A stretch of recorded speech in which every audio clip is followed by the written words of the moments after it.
Bitter criticism from our headquarters, waiting for the World War III, waiting for the nuclear bombs. Me and Morrissey, we are waiting for the nuclear bombs. No, I'm just kidding. This is a pacifist channel, and Milu is okay. He disappeared a little bit, but there he is. Tommy's okay, but you know Tommy is too much okay. Tommy, there,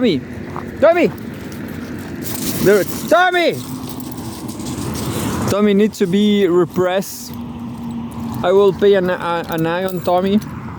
But yeah, you know, yesterday night, some hours ago, there was manifestations in Venezuela, but this time I'm recording this, there's no coup d'etat. Still not coup d'etat. And well, if you want to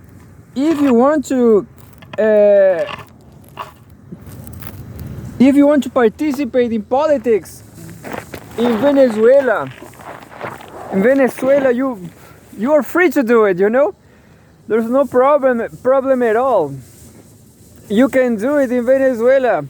There's a lot of people doing it. There's some, you know, I'm going to show you some Twitter videos.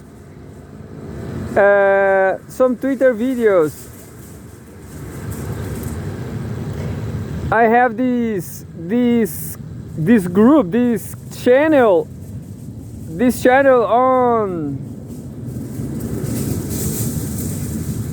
on Discord. And these are Venezuelan boys, Venezuelan young man, showing some videos from the coup d'etat in Venezuela, but didn't happen. By this time,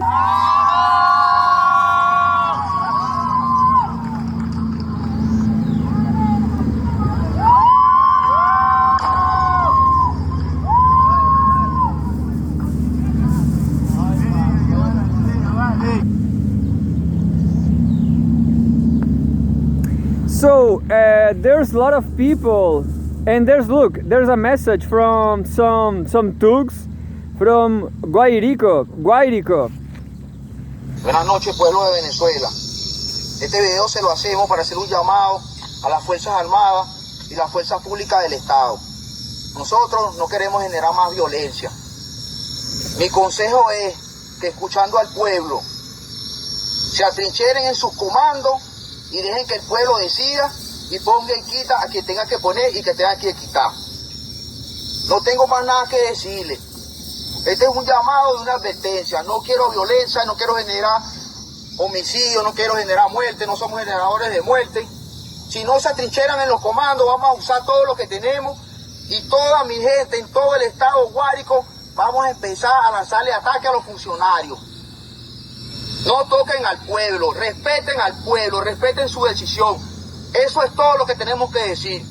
Si no, aténganse a las consecuencias. Así me muera, así pierda la vida, es el pueblo. Somos hijos de Simón Bolívar y eso es mentira del diablo. Venezolano es venezolano y no se deja malandrear con nadie.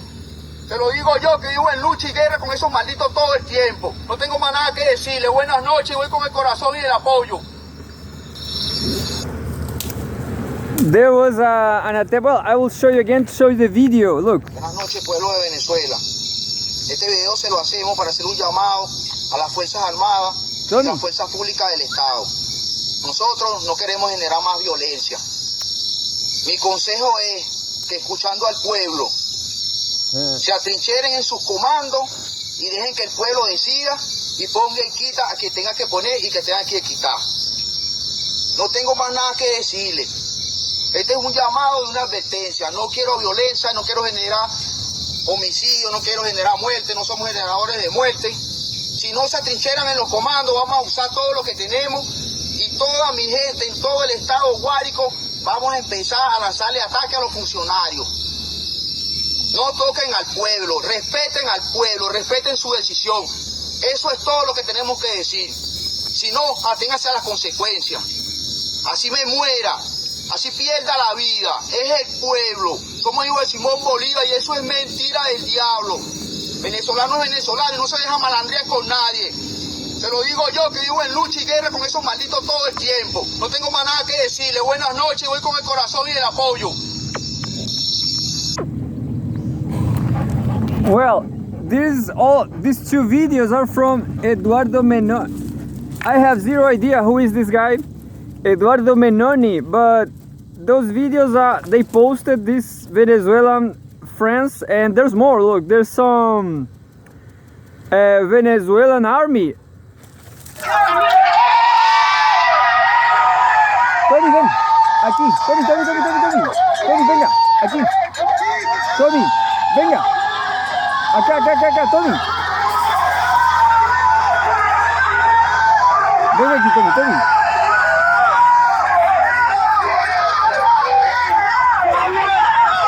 Ah, Tommy, ya fue. Ven, Tommy.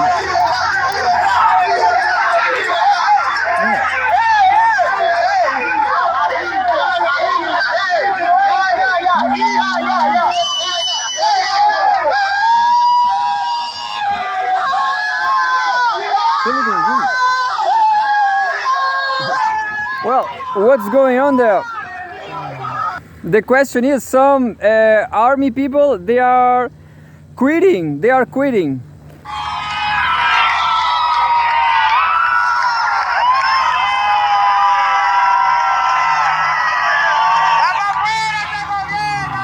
And there are also some I mean, well, they take off the video. Maybe my friend,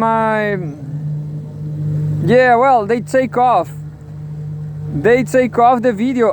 There was some thugs, some thieves, some drug dealers in Caracas.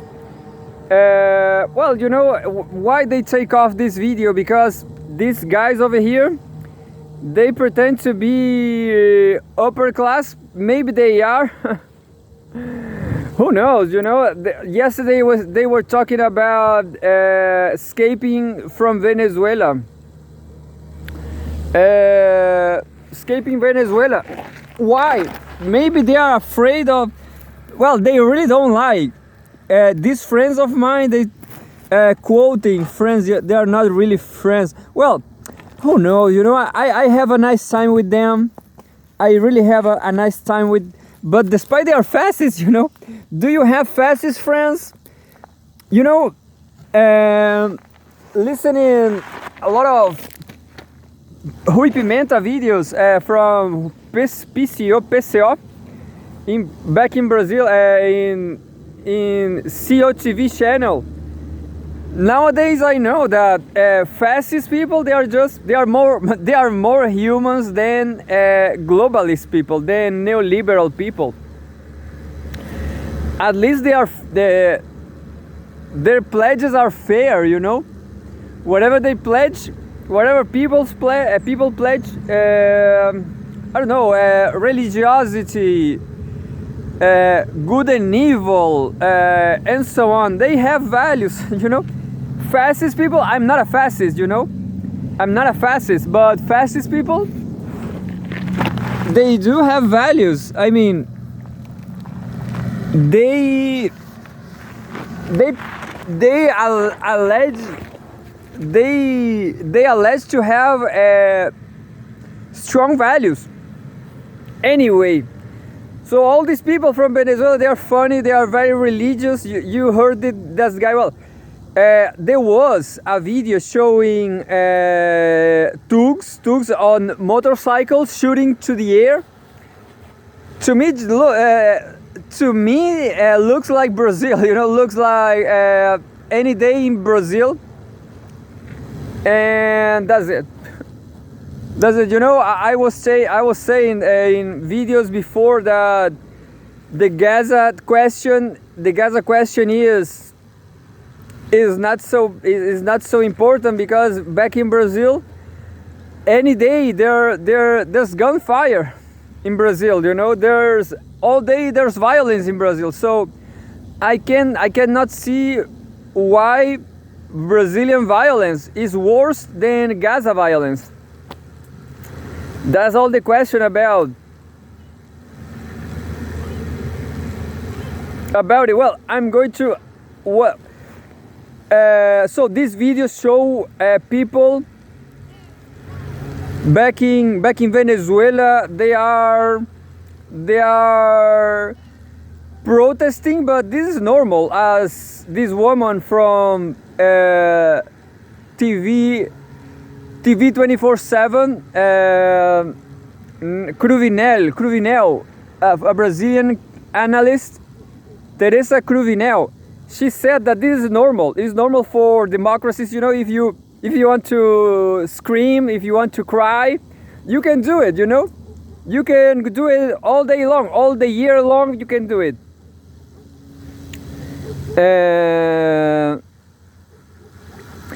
Well, yesterday I was reading an article about Venezuela in Portuguese, and this guy on my side, a Chilean guy,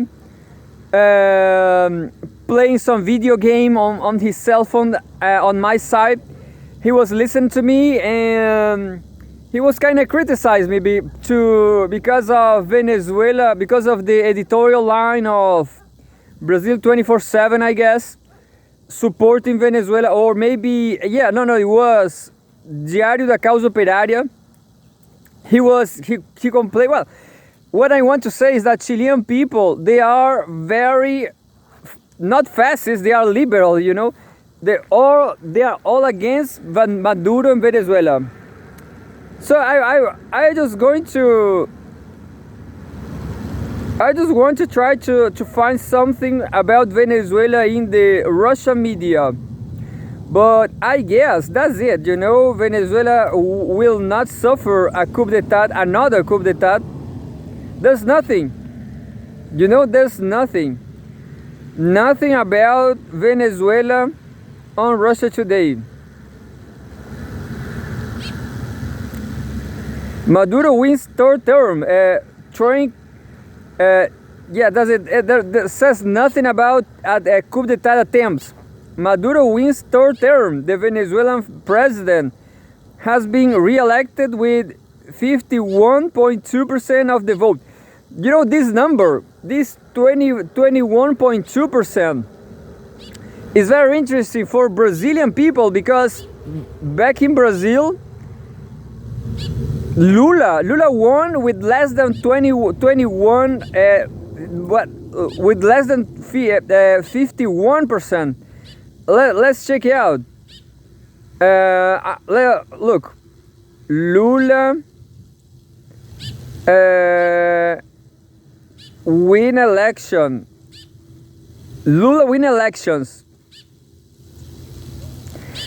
Al Jazeera, world reacts as Lula wins Brazilian presidential election. We have a beautiful Brazilian woman dressed in red from PT. Beautiful women. Yeah, so that's what people look.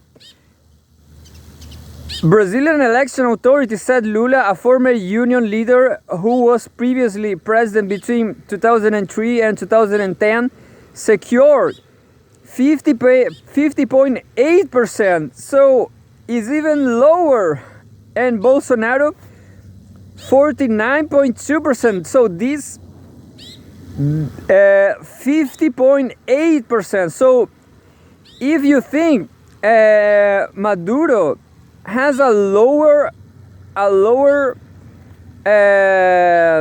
percentage of electorate with 51%, take Lula 50.8%. This is less than 51. So what can we analyze from this? Yeah, I'm kind of an analyst. Despite what Eduardo Guimarães will tell about me, well, maybe Eduardo Guimarães is a forgotten analyst from Brazil. He was very important back in Mensalão days. Was a Mensalão in Brazil, a Mensalão scandal, but it was cooked. that scandal was not, that was fake, that scandal.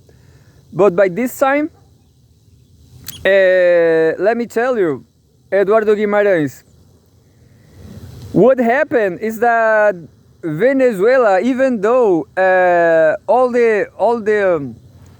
despite all the trouble faced by Venezuela, despite all the coup d'etats against Chavez and Maduro, they have more votes than Lula. What about that? They have more votes than Lula. That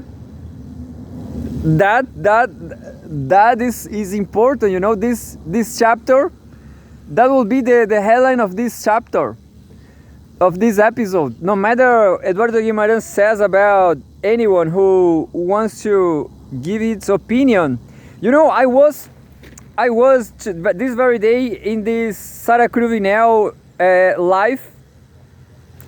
Yesterday I was paying an eye to Brazilian left media, because, you know, right here in Chile there is media, but this media is all liberal. They are all liberal and what? They are all liberal and fascist. I guess liberal, they are worse than fascist because of movies like Entre Tinieblas from Almodóvar, and because of so many things like Christianity. Well, you may argue Christianity is terrible. I do think that, but Christians, they at least they think about the good and evil, you know, good. They think about the good, what is good, what is bad. I guess they are all wrong, you know. I prefer to be Nietzschean instead. I'm like nihilist, active nihilist, naturalist, you know. But neoliberal people, they are the worst thing in history. They just kill people by economics, by economy problems, you know, by economy greed. These liberal people, they are nihilists, but they are not. Well, they are maybe we are not. They are not naturalists. At least they are anti-natural. Yeah, that will be another awesome headline for this video.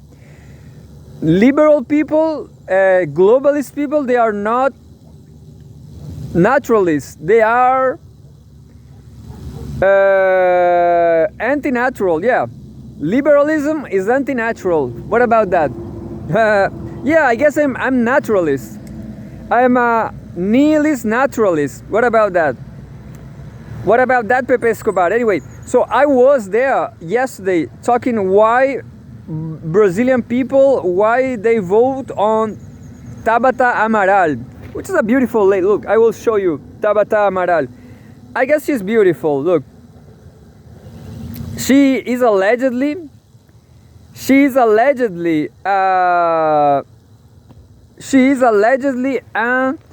a poor woman, a poor young woman from a slum in Brazil, Tabata Amaral, and she has a discourse. She have a narrative. She says a narrative about being more capitalist than Brazilian labor Lula, by more liberal than PT, a little bit right, more to the right than PT, which has just 50.8%. Well, and Brazilian people, they don't want coup d'etats. They don't want. That's it. Brazilian people, they are poor. They have a lot of problems. They have a lot of financial problems. They want to be like the United States of America, despite all the American problems. They are very bad informed. But the question is, they prefer Brazilian system than Venezuela system. Because I will tell you, Brazilian people are cowards. Brazilian people are cowards. Anyway, So not much to say. This woman, I said that Brazilian people want to be just like Tabata Amaral, rich and beautiful. And that's the problem, you know. I guess the masses, this is a very deep problem. This is a very deep problem for the masses, you know, for people in general. They have this Platonic view, you know. If they see something like Tabata Amaral, if anybody like me, I'm a male, but yeah, I'm a male. I like women. I guess she's beautiful. So I look at her. She's beautiful. She's rich. She's beautiful and rich. And she's a deputy, a chairman of the Congress. And what people think in a Platonic way, they just follow whatever she said. People tend to believe anything they want. Beauty, wealthy is close to them, you know. People tend to believe they can be friends of Tabata Amaral, you know.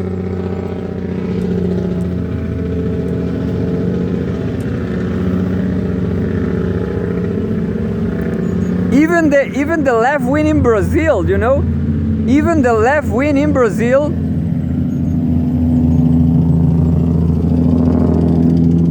they are very sensitive. They are very fragile. Brazilian people, Venezuelan people, or Latin people in general, they are fragile for beauty and wealth and wellness.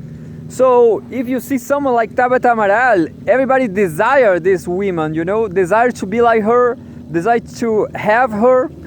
In my case, desire to make love to her. That's the whole truth, you know. I desire to make love to Tabata Amaral, yeah. So, but not at all costs, you know. Even me, even myself, I guess she's beautiful, but I guess she has a bad style. She don't have a nice style of clothing, you know, in my opinion. But Brazilian people, Latin people, Venezuelan people in general, they like this style, this rich people style, you know. And this is absolutely well, just like that, I just explained to you why Latin people are poor. Why Latin people are poor. Because they don't understand politics. That's the question. They don't understand. Rich people are not their friends. They just want to be absolutely rich. Make this, if you are Latin people, make this exercise. Look, make this exercise. If you win lottery, what are you going to do with all the money? Latin people, without doubt, they will live like millionaires. They will live like rich people. That's what they want, you know. They will keep here. They will be living here in these problematic, chaotic countries in South America, living like rich people. That's what they want, and that's it. I don't want that, you know. Sometimes I play lottery just to save more dogs, you know. I want. And not in Latin America, maybe Colombia, you know, maybe Colombia. I guess Colombian people, they are different, you know, they are more authentic, you know. That's the whole question is authenticity, you know. Maybe that will be the headline of this very episode. So I was watching this video yesterday about Venezuela election. And sometime this was Daphne from TV 24/7. She was conducting a show, an interview with somebody, and I said, well, Brazilian people want to be rich and beautiful, just like Tabata Amaral. That's the problem. This is a Platonic problem, Platonism. And well, today I asked if there was a coup d'etat already in Venezuela, and she blocked me. Daphne blocked me. I don't remember his name. Her surname, but Daphne blocked me But yeah, that's not important. Well, you know what happened is that she was, remember what I said yesterday, that Tabata Amaral is rich and beautiful,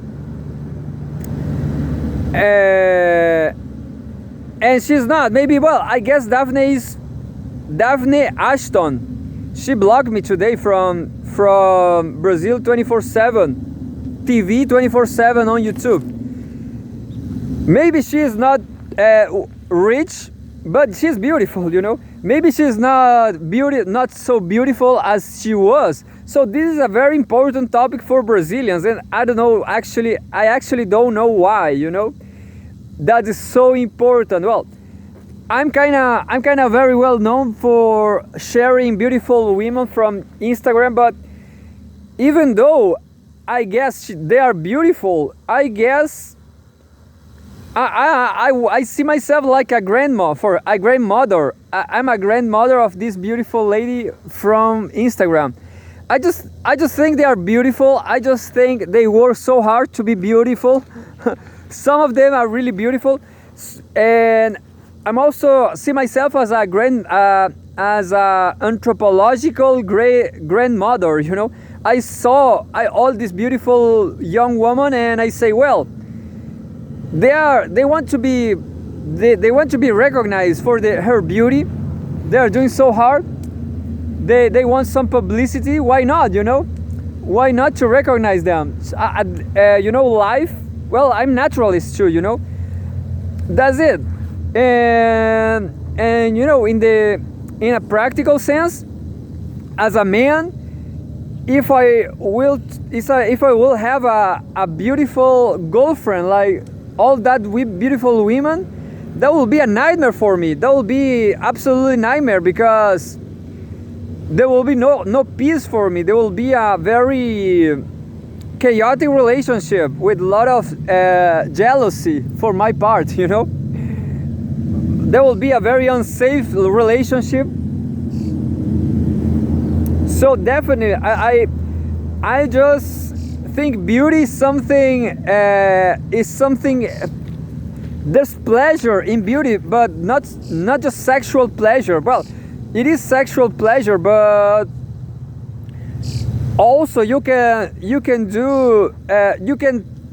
think about beauty itself, about material beauty and ethical beauty and philosophical beauty, you know, logical beauty. So every debate rely on logic. So that's why I always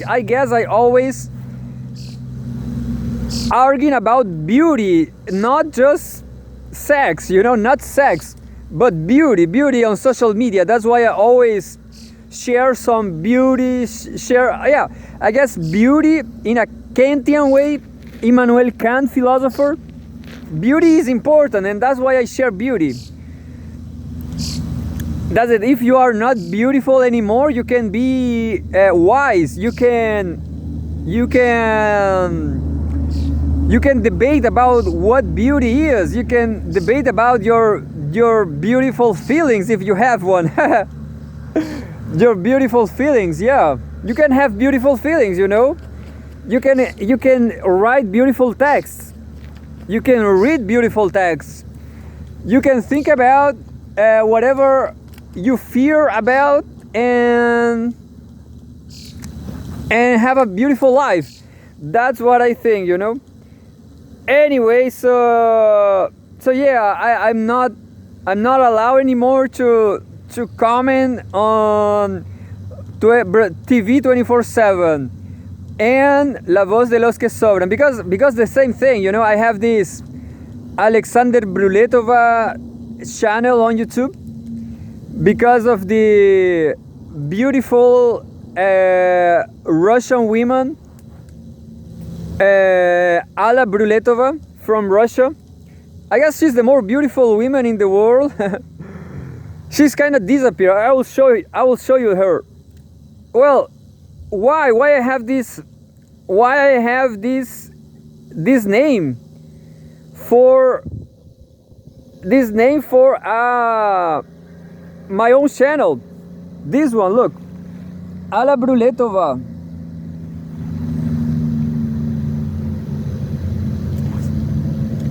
I guess she's completely beautiful. She looks like this character from Looney Tunes.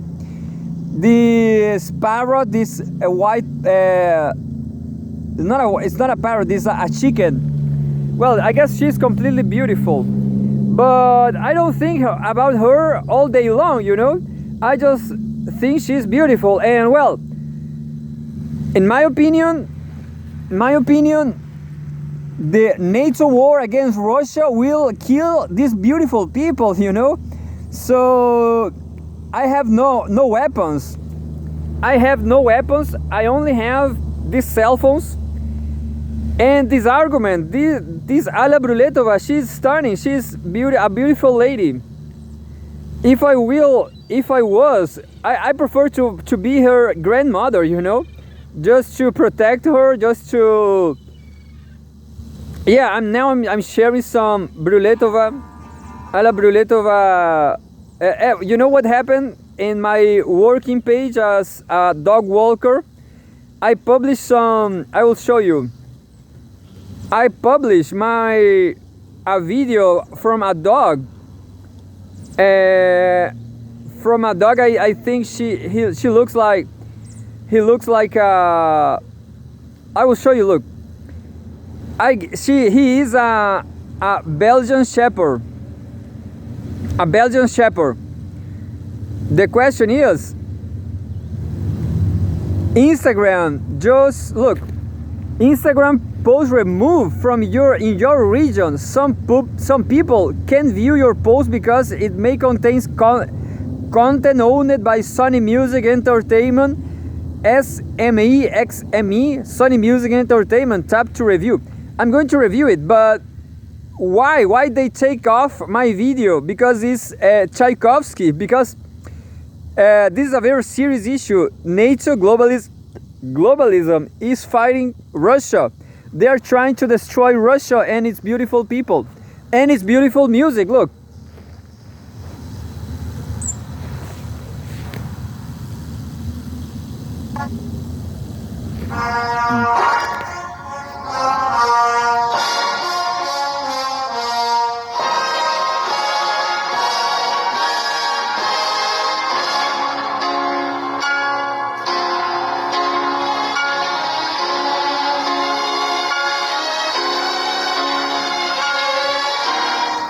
Yeah, so Sony Music is a legend. Well, in my opinion, they are getting weak, but by this time, I guess there will be never Russia Today on YouTube again. But what can we do? We can.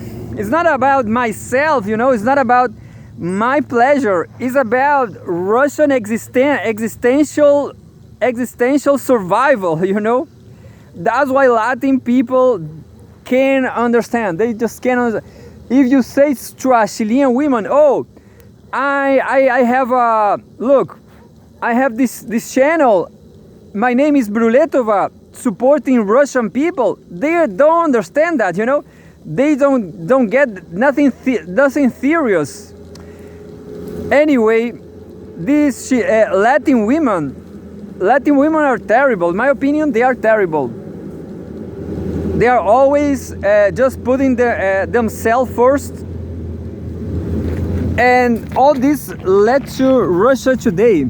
So there are beautiful Latin women, but they are stupid. They cannot understand Russia is facing an existential threat. Beautiful women, just like Alla Bruletova, will perish, will die. But they could die. But this time, they are fine.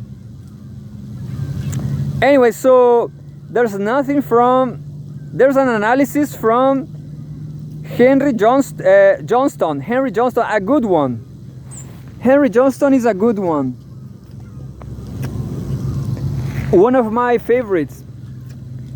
July 29, 2024, from yesterday. The secret to the success of BRICS is not what it is, but what is not. The group is the antidote to a declining hegemon pursuing its own interests without regard for problems that require system-level solutions. By Henry Johnston, a Moscow-based Russia Today editor who worked in finance for over a decade. We have a beautiful photograph from BRICS flags, and says, BRICS is on the move. It already expanded at the beginning of this year, while no fewer than 40 countries have expressed interest in joining. 40 countries. Russian Federation Council chairwoman Valentina Matvienko recently claimed that 24 countries are in line to actually become members, but successful blocs comprising such a diverse assortment of nations are exceedingly rare. What could possibly compel countries to so culturally, geographically, and politically disparate to band together? Here we can offer the standard line about how BRICS does not seek to corral members into line around a narrow set of interests, nor does it impose ideological purity tests or insist upon a certain political makeup. It respects sovereignty. It offers a vehicle for nations left on the margins of Western-controlled institutions to have a stronger voice. This is all true, but it has been said many times. Let's instead go for a more provocative question. What is so attractive about a group that has very few actual accomplishments to its name?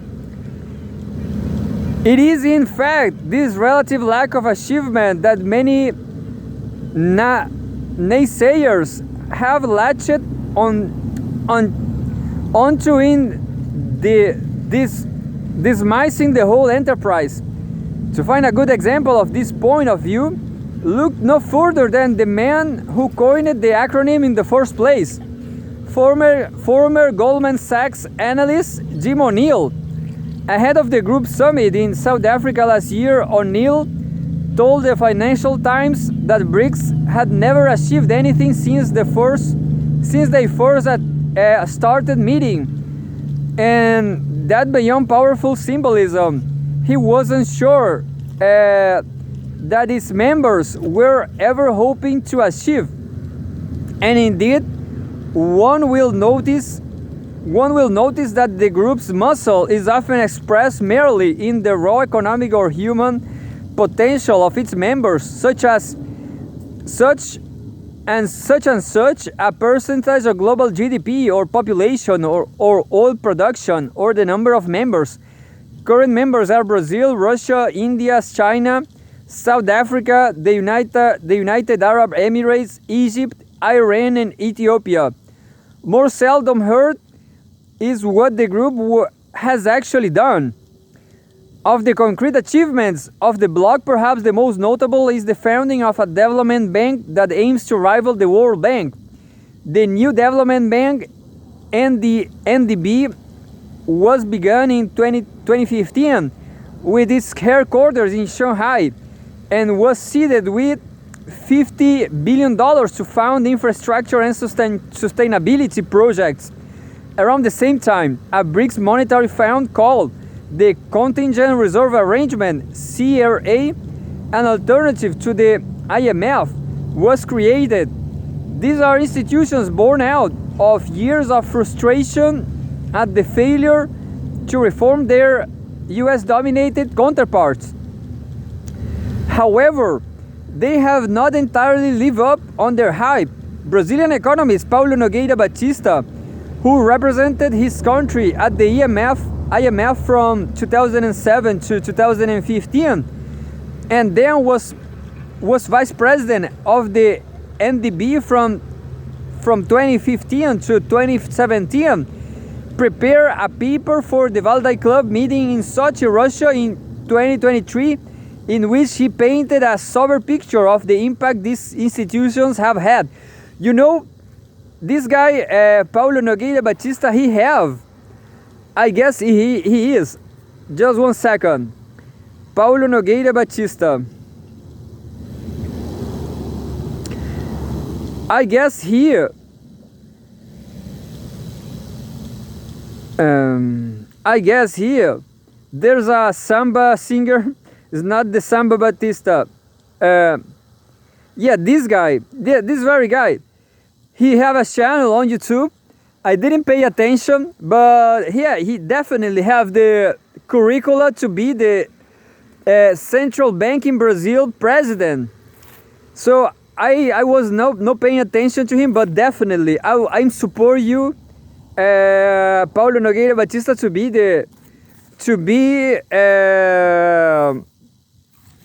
yeah, so many headlines here. So many headlines here. Paulo Nogueira Batista definitely should be the central bank Brazilian president, because he was the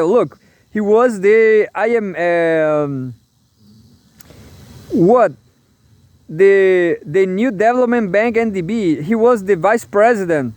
So the NDB, Paulo Nogueira Batista, who represented his country at the IMF from 2007 to 2015, and then was vice president to the NDB from 2015 to 2017, prepare a paper for the Valdai Club meeting in Sochi, Russia in 2023, in which he painted a sober picture of the impact these institutions have had. So yeah, I guess I will never be member of the Valdai Club, and there will be never a carnival in the Valdai Club, you know.